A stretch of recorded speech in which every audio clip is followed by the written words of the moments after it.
Michelle Jones has dedicated her police department career to try to help young people. And she did everything within her power to help Xavier McDonald.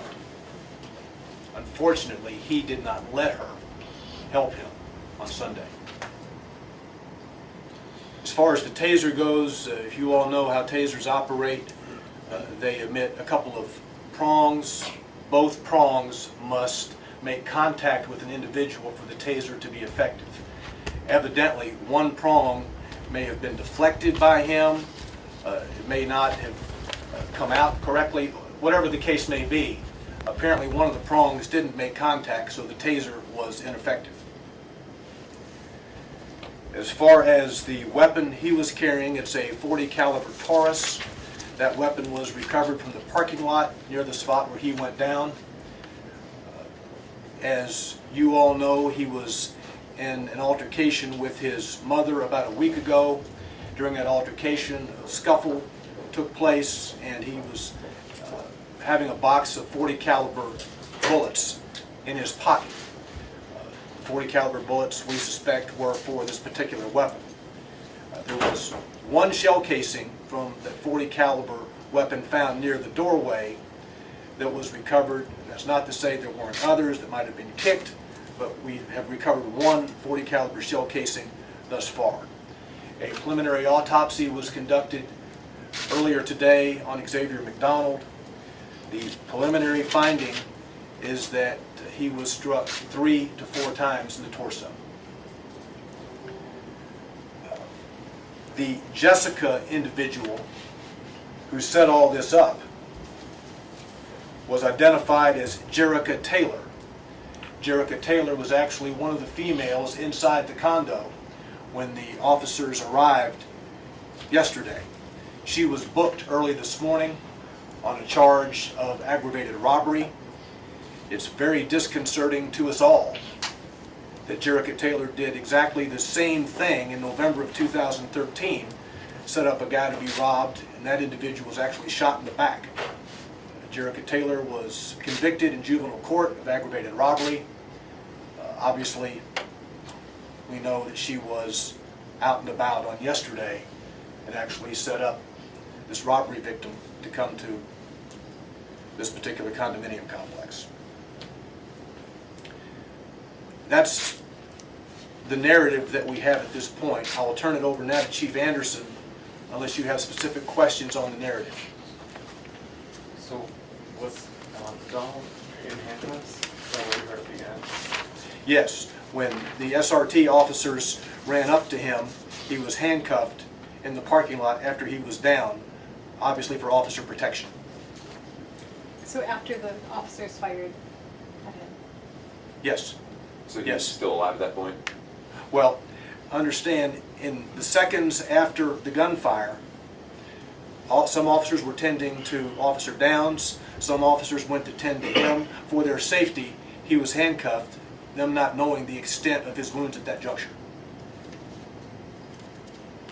Yes? You mentioned that the victim, the guy who was robbed, was approached by 2 people. Any Yes. word on the other individual who approached the car? We have a nickname for that particular person. We do not at this juncture have a real name. That investigation is continuing to identify him. You heard some references. Sergeant Jones said he was making certain references, shells and GI something. I don't know what the shells reference is, but according to our gang experts, the GI reference is a gangster disciple type reference, trying to talk about his affiliation with gangster disciples. Do we know is he a known gang member? I don't know that. I have to ask, what was his race? It's black. What was he in Woodland Hills for? I cannot discuss that. He was known to the police department. As you all know, under the law, if a person is 14 years of age and older and arrested for certain offenses, we are legally permitted to talk about it. I don't have any offenses in that category in regard to Mr. McDonald. Was he one of the folks who got out? profile? I don't know that for certain, but I suspect not. If he was, I don't know why he would be out now. So, okay, just so I have a clear thing, you mentioned it, but so. But that's a Department of Children's Services question, Julie, I think. So, after McDonald was shot, he was handcuffed right after that, is that right? And then, so that's the question, if they don't know whether he was alive or dead at that point? Correct. Okay, just to double check. That's correct. So he was handcuffed in the condo or outside? Outside. No, when he ran out, Okay. he actually collapsed in the parking lot and was handcuffed by the first officers who went up to him for their safety, not knowing the extent of his wounds at that point. Where was he? Was he shot right in the doorway and then kept running, or where? I guess I haven't been to the scene yet. So from coming out the door to where he ended up coming to rest, finally, how far away is that? How much of a distance? Well, as he, at the doorway, began firing at Officer Downs, fire was returned. Where exactly he was in his footsteps when he was hit, I don't know. So he was running while he was firing. Well, according to Officer Jones, as you heard, what she saw was that he turned in the direction from which the taser was fired and opened fire with his gun. And then the officers returned the fire. So he was there at the threshold of the door when that sequence began. It's very unusual for you guys to release footage like this, especially like you said at this point in the investigation. Can you talk a little bit more about why that decision was made? Well, Sergeant Jones is an exceptional officer. And in reviewing her taped statement that she gave at 4 o'clock this morning, it would be difficult for me, for anyone else, to truly convey what was taking place inside that condominium and what she was going through in trying to help this 16-year-old young man.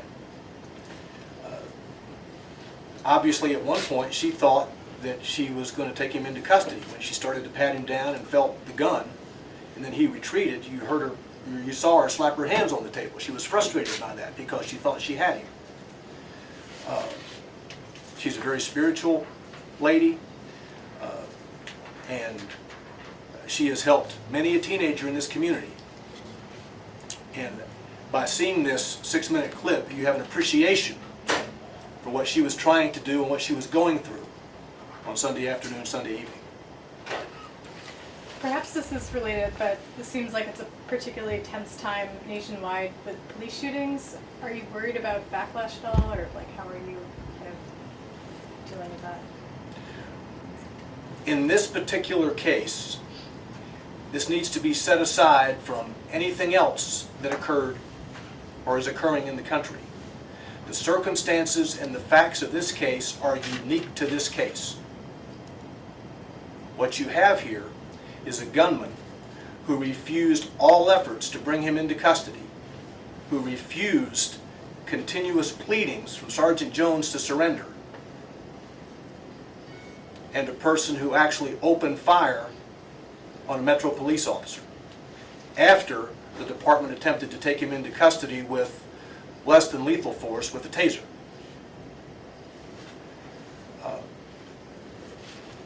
The circumstances here are starkly different from other situations in recent times in the United States and elsewhere.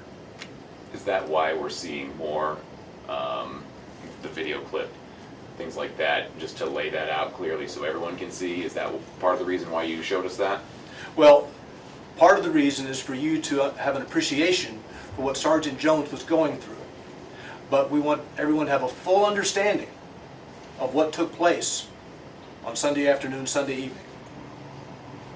It's like 4 officers fired at McDonald's. Yes, Lieutenant Ken Spencer, Sergeant Brian Gottschall, Sergeant Robert Nielsen, and Officer Brandon Vance are all 4 on administrative assignment, which is routine in the police department, while the investigation into this shooting is continuing. Can you talk about how many shots were fired at McDonald's? I don't know at this point how many shots.